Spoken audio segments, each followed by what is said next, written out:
శ్రీమాత్రే నమ. జయ గురు దత్తాత్రేయ నమ. ఈ వీడియోలో మనం వృశ్చిక రాశి వారికి జూన్ నెల మాస ఫలితాలు పరిశీలిద్దాం. ఏదైనా వృశ్చిక రాశి వారి యొక్క జాతకం గోచారం ఈ నెల ప్రారంభం నుంచి కంప్లీట్గా మారుతుంది. ఎందుకంటే గత కొంతకాలంగా అష్టమ స్థానంలో ఉన్నటువంటి గురువు ఈ రాశి వారికి చాలా ఇబ్బందులు కలగజేసింది. కొన్ని వచ్చిన అవకాశాలు దూరం అవడం జరిగింది. ఇప్పుడు 9వ స్థానంలోకి వచ్చినటువంటి గురువు మళ్ళా మీ యొక్క జీవితంలో సరికొత్త అధ్యాయం మొదలవబోతుంది. ఇది ప్రధానంగా గురువు ధనాధిపతిగా భాగ్యస్థితి, అంటే మీ యొక్క వాక్చాతుర్యానికి, తెలివితేటలకి, మీ యొక్క వృత్తి వ్యవహారాలకి గుర్తింపు, ఆదాయం పెరిగే అవకాశం ఉంది. మీ యొక్క టాలెంటు, అంటే మీలో ఉన్నటువంటి ఖ్యాతి విదేశం వరకు వెళ్ళే అవకాశం ఉన్నది. ఇది మీ కుటుంబంలో విద్యార్థులు ఉన్నా, ఉద్యోగస్తులున్నా, స్త్రీలున్నా వాళ్ళకి అదృష్టం రావడం ద్వారా అటు వివాహ ప్రయత్నాలు ఫలిస్తాయి, కుటుంబంలో ఎవరో ఒకరికి సంతానం కూడా కలుగుతూ ఉంటుంది. వ్యక్తిగతంగా మీరు అదే స్థితిలో ఉంటే అటు మీకు సంతానం కలిగే అవకాశం ఉంది, కుటుంబ ఆదాయం పెరుగుతుంది, దూరమైన కుటుంబ సభ్యులు తిరిగి కలుసుకోవడం జరుగుతుంది. ఇదంతా ఒక ఎత్తు అయితే, పంచమ స్థానాధిపతిగా గురువు భాగ్యస్థానంలో రావడం వల్ల మీ యొక్క పూర్వపుణ్యం వల్ల మీ సంతానం యొక్క అదృష్టం మారబోతుంది. పిల్లలకి ఉద్యోగాలు రావడం కానీ, వాళ్ళకి కాలేజీలో మంచి సీట్ రావడం కానీ, మీకన్నా మీ సంతానానికి మంచి గుర్తింపు కలిగే అవకాశం ఉంది. అలాగే వ్యక్తిగతంగా మీలో ఉన్నటువంటి బలహీనతలు చాలా వరకు తొలగిపోయి మిమ్మల్ని మీరు సంస్కరించుకొని ఒక కొత్త వ్యక్తిగా ఈ ప్రపంచానికి కనబడుతూ ఉంటారు. ఎందుకంటే 9లో ఉన్నటువంటి గురువు పంచమ దృష్టితో వృశ్చిక రాశిని వీక్షించడం వల్ల ఒక తండ్రి ఎలాగైతే తన సంతానాన్ని కాపాడుకొని పైకి తీసుకోవాలని ప్రయత్నం చేస్తూ ఉంటాడో, అదే స్థితిలో గురువు మీ మీద తన దృష్టితో మిమ్మల్ని సంపూర్ణంగా మార్చడం జరుగుతుంది. మొత్తం మీద మీ జీవితం, మీ యొక్క నడవడిక, మీ యొక్క ధన విషయాలు మారే అవకాశం ఉన్నాయి. జూన్ 20 తర్వాత కుజుడు 7వ స్థానంలోకి రావడంతో కొంతవరకు కొత్త వారితో కలిసి కొన్ని వెంచర్ స్టార్ట్ చేయడం కానీ, కొత్తగా ఏదైనా బిజినెస్ స్టార్ట్ చేయడం కానీ జరిగే అవకాశం ఉంది. వృత్తిలో కూడా కొంత ప్రమోషన్ లాంటిది పెరుగుతుంది. చాలా బిజీగా వ్యవహరిస్తారు. మొత్తం మీద కుజుడు చాలా అనుకూలంగా ఉన్నాడు ఈ సమయం నుంచి, జూన్ నెల నుంచి. గురువు ఇంకా అనుకూలంగా ఉన్నాడు. ఈ రెండు మీకు మీ జీవితంలో మంచి ప్రాధాన్యత ఇవ్వడం జరుగుతుంది. ఇక ప్రధానంగా అష్టమ స్థానంలో ఉన్నటువంటి శుక్రుడు మీకు ఈ 8వ తారీఖు దాకా కూడా ఒక స్త్రీ ధనం మీకు లభించే అవకాశం ఉంది. ఈ సమయంలో వివాహం నిశ్చయం అయితే బాగా ఉద్యోగస్తులైన భార్య రావచ్చు, బాగా కట్నం ఇచ్చే భార్య కూడా వచ్చే అవకాశం ఉంది. అంటే స్త్రీల ద్వారా మీకు లాభం కలుగుతూ ఉంటుంది. పరిశోధనా రంగంలో ఉన్న వాళ్ళకి చాలా బాగా కలిసి వస్తుందన్నమాట. మీలో ఉన్నటువంటి ఏదో పిహెచ్డి చేద్దాం అనుకున్న వాళ్ళకి ఇదంతా కూడా అనుకూలంగా ఉంటుంది. బుధుడు కూడా 7వ స్థానంలో ఉండడం వలన వృత్తి సడన్గా చేంజ్ రావడం జరుగుతూ ఉంటుంది. ప్రస్తుతం ఉన్నటువంటి హార్డ్ వర్క్ నుంచి చాలా లైట్ వర్క్లోకి మారుతూ ఉంటారు అనమాట. చాలా తేలిగ్గా ఈ వర్క్ ఫ్రమ్ హోమ్ లాగా చాలా అనుకూలమైనటువంటి స్థితి రావడం జరుగుతుంది. ఇన్కమ్ కూడా జనరేట్ అవుతూ ఉంటుంది అన్నమాట. ఎక్కువగా మీకు ఇవన్నీ కూడా మీకు ఫైనాన్స్ సౌకర్యాన్ని పెంచుతూ ఉన్నాయి. అంటే ధనస్థానాన్ని వీక్షిస్తుంటే అష్టమంలోకి వచ్చినటువంటి ఈ గ్రహాలు ఆటోమేటిక్గా మీకు కుటుంబ సౌఖ్యం, కుటుంబ ఆదాయం పెరగడం, కొత్త వారితో పరిచయాలు ఇవన్నీ కూడా చాలా ఆనందంగా కలిగే అవకాశం ఉంది. ఇక ప్రధానంగా కుజుడు, రాష్ట్రాధిపతిగా ఉన్నటువంటి కుజుడు 6వ స్థానంలో ఉన్నాడు. అంటే మీకు మీరే పోటీ అన్నట్టుగా ఉంటుంది. ఎక్కడికి వెళ్ళినా కూడా విజయం సునాయాసంగా లభిస్తూ ఉంటుంది. ఈ సమయంలో అది క్రీడారంగం, పోలీస్ డిపార్ట్మెంటు, రియల్ ఎస్టేటు, కెమికల్లు, మెడికల్లు, వైద్యం, న్యాయవాది వృత్తి, ఎవరైనా సరే కంప్లీట్గా మీ యొక్క వాక్చాతుర్యానికి, మీలో ఉన్నటువంటి టాలెంట్కి తగిన ప్రాధాన్యత ఏర్పడుతుంది. రియల్ ఎస్టేట్ రంగంలో ఉన్నవాళ్ళు చాలా బిజీగా ఉంటారు. మీ యొక్క మార్కెటింగ్ వాల్యూస్ పెరుగుతాయి, మీలో ఉన్నటువంటి స్కిల్స్ పెరుగుతాయి. అలాగే బిజినెస్ డెవలప్మెంట్ చాలా అనుకూలంగా ఉండే అవకాశం ఉంటుంది జూన్ 20 వరకు కూడా. ఎటొచ్చి పంచమంలో శని కొంతవరకు ఫెయిల్యూర్స్ ఉంటుంటాయి. ప్రేమ పరంగా ఉన్న వాళ్ళకి వాయిదా పడుతుంటుంది, ప్రేమికుల మధ్య ఎడబాటు కలుగుతూ ఉంటుంది, పెళ్లి ప్రయత్నాలు ఇబ్బంది పెడుతుంటాయి. పంచమంలో శని సప్తమాన్ని చూస్తూ ఉంటాడు. అలాగే స్పెక్యులేషను, ఈ షేర్ మార్కెట్టు, ఈ జూదం ఇవన్నీ అంచనాలు తారుమారు అవుతుంటాయి. మనం దేనికోసం ఎదురు చూస్తున్నామో అది ఆటోమేటిక్గా లేట్ అవుతూ ఉంటుంది.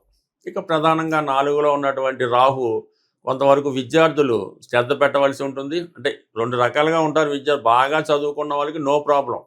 ఎవరైతే ఏదో సగం నాలెడ్జ్‌తో కాలక్షేపం చదువుతారో వాళ్ళకి మాత్రం కంప్లీట్‌గా ఇబ్బంది కలిగే అవకాశం ఉంది.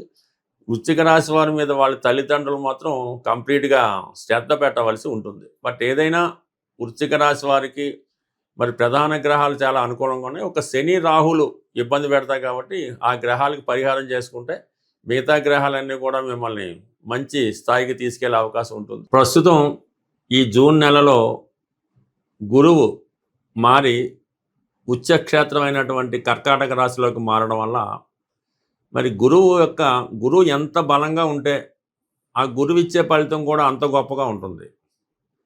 జ్యోతిష్ శాస్త్ర ప్రకారం గురువు ధనకారకుడు, సంతానకారకుడు, జ్ఞానకారకుడు, అదృష్టానికి కారకుడు. సహజ భాగ్యస్థానం అయినటువంటి ధనుసు రాశికి అధిపతి అవడం వల్ల గురువు యొక్క అనుగ్రహం ఉంటేనే విదేశ ప్రయత్నాలు, విదేశ ప్రయాణాలు, ఉన్నత విద్య, సంతాన యోగం కలుగుతుంది. అంటే ఏ రాశి వారైనా సంబంధం లేదు. ఇప్పుడు గురువు ఉచ్చులో సుమారు 153 రోజుల పాటు సంచరించే సమయంలో గురువు యొక్క అనుగ్రహం కోసం గురుగ్రహ పరిహారం చేసుకోవడం వల్ల మీకు గురువు యొక్క అనుగ్రహంతో ధనయోగం కలుగుతుంది. సంతానం లేని వారికి సంతానం కలుగుతుంది. అంటే గురువు యొక్క అనుగ్రహం ఏ విధంగా పొందాలి అంటే కేవలం గురువు అంటే దత్తాత్రేయుడు, దక్షిణామూర్తి, మీకు విద్య నేర్పిన గురువు, అలాగే మీ తల్లిదండ్రులు, వీరిని సేవించడం వల్ల, వీరిని పూజించడం వల్ల మీకు గురుగ్రహ అనుగ్రహం లభిస్తూ ఉంటుంది. ఇక ప్రధానంగా గురువారం రోజు, ప్రతి గురువారం అవ్వచ్చు, ఒక 3 వారాలు అవ్వచ్చు, మరి ఏదన్నా దత్తక్షేత్రంలో కానీ, శివాలయంలో కానీ మీరు అక్కడ ఉన్నటువంటి ప్రధాన దేవతకి విధి విధానంగా అక్కడ ఉన్న ఆచార ప్రకారం పూజ నిర్వహించి మీరు శనగలు 3 సంఖ్య వచ్చేలాగా 3 కేజీలు అవ్వచ్చు, 3 పావు కేజీలు అవ్వచ్చు, 3 గుప్పిళ్ళు అవ్వచ్చు, మరి ఆ శనగలు గుగ్గిళ్ళుగా తయారు చేసి అక్కడ ఉన్నటువంటి దేవాలయంలో ప్రసాదంగా పంచిపెట్టడం వల్ల అనుకూలత ఏర్పడుతుంది. ఇంకా బెస్ట్ రెమెడీ, తొందరగా రెమెడీ ఏంటంటే గోసేవ. ఏదైనా దేవాలయంలో ఉన్నటువంటి గోవును కానీ, గోశాలను కానీ దర్శించి ఆ గోసేవ చేయవలసి ఉంటుంది. అంటే గోసేవ అంటే ఆ గోశాలని చక్కగా శుభ్రం చేయడం, శుభ్రంగా క్లీన్ చేయడం, గోవుకి సౌకర్యంగా అది గాలి తగిలేలాగో అక్కడ పడుకునే ప్లేస్ శుభ్రం చేయడము, ఇవన్నీ కూడా శుభ్రం చేసి ఆవుకి మరి గోపూజ చేయడం వల్ల మరి గోవుకి నానబెట్టిన శనగలు నైవేద్యంగా అంటే ఆమెకి ఆహారంగా పెట్టడం వల్ల ఈ గురువు యొక్క అనుగ్రహం తొందరగా రావడం జరుగుతుంది. మీరు జీవితంలో ఎప్పుడైనా గురుద్రోహం చేసి ఉంటే, అంటే తల్లిదండ్రులు సరిగ్గా చూడకపోయినా, మీకు విద్య నేర్పిన గురువుకి సరైనటువంటి పరిహారం చెల్లించకపోయినా, కృతజ్ఞత లేకపోయినా, అలాగే కొంతమంది పెద్దవాళ్ళని దూషించిన ఈ యొక్క గురు శాపం తగులుతూ ఉంటుంది. ఆ గురు శాపం ఉన్న వాళ్ళకి గురువు ఇబ్బంది పెడుతుంటాడు కాబట్టి ఈ సమయంలో మీకు ఎవరైతే విద్య నేర్పిన గురువు, పని నేర్పిన గురువు, తొలి అక్షరాలు నేర్పిన గురువు ఉంటాడో ఆ గురువుకి సత్కరించి చక్కగా మరి మామిడి పళ్ళు సీజన్ కాబట్టి ఒక 3 మామిడి పళ్ళు ఆ గురువు గారికి సమర్పించి నమస్కారం చేసుకోవడం వల్ల కంప్లీట్గా గురువు యొక్క అనుగ్రహం లభిస్తుంది. గురువు యొక్క అనుగ్రహం ఉంటేనే మిగతా గ్రహాలు మీకు సహకరించగలవు. ప్రతిరోజు దైవ ప్రార్థన, సాంప్రదాయాలు పాటించడం, రోజు సూర్య నమస్కారం చేసుకోవడం, అలాగే పరిశుభ్రమైనటువంటి వస్త్రాలు ధరించడం, ఈ విధంగా చేయడం వల్ల గురువు యొక్క అనుగ్రహం అంటే అది ఆటోమేటిక్గా మీలోనే కనబడుతుంటుంది. మీలోనే ఒక దైవం ఉట్టిపడుతూ ఉంటుంది. చిన్న చిన్న బలహీనతలు, వ్యసనాలు అవి ఉంటే వదిలిపెట్టి ఈ గురువు బలంగా ఉన్న సమయంలో మీరు ఎంత పవిత్రంగా ఉంటారో మీకు గురువు యొక్క అనుగ్రహం అంత తొందరగా లభిస్తుంటుంది. మరీ చిన్న రెమెడీ ఏంటంటే పసుపు రంగులో ఉన్నటువంటి 3 అరటిపళ్ళు ఆవుకి పెట్టడం వల్ల గత జన్మలో చేసిన పాపం, ఈ జన్మలో చేసిన పాపం కూడా పరిహారం అయ్యే అవకాశం ఉంది. మరి గురువు అనుగ్రహం కోసం కనక పుష్యరాగం అనే స్వచ్ఛమైనటువంటి ఒరిజినల్ బంగారు ఉంగరాన్ని బంగారంలో తయారు చేసి కుడి చేతి చూపుడు వేలికి ధరించవచ్చు.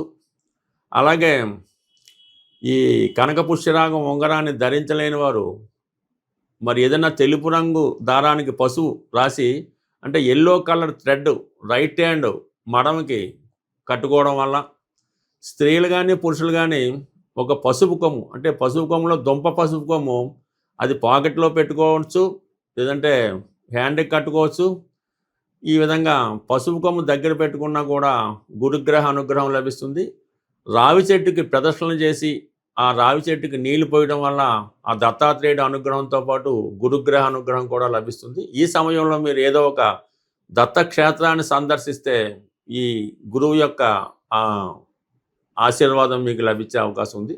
బట్ ఏదన్నా గురుబలం ఉంటేనే పెళ్ళి, పిల్లలు, సంతానం, డబ్బులు లభిస్తాయి. కాబట్టి ఈ సమయంలో మీరు ఈ గురుగ్రహ అనుగ్రహం సంపాదిస్తే జీవితంలో చాలా సౌకర్యాలు ఏర్పడే అవకాశం ఉంది. స్వస్తి.